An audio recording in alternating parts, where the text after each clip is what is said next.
So often when I am teaching people, I really want them to understand that there's not a magic powder, there's not a magic pill, but there are really great tools in the toolbox of things that we can use. And I knew that BIOS Life Slim was one of them. But what impressed me also is that there are tips or additional things that we can do to help be more successful. And one of them is the recommendation that we call 4-4-12, and that's really eating 3 regular or solid meals a day and not eating in between meals. Now, many people are under the misconception literally at this point that we should be eating every 2 hours.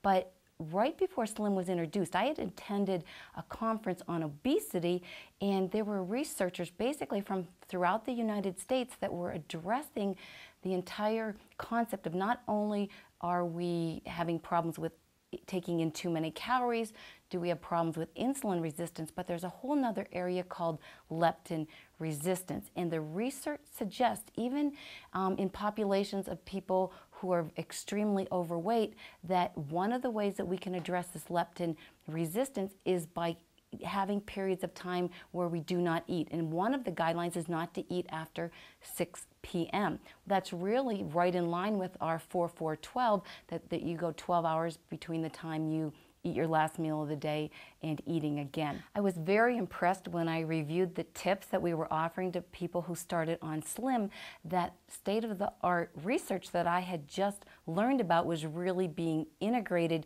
in the field of insulin resistance and leptin resistance, and how important that is for people to release the fat from their fat cells.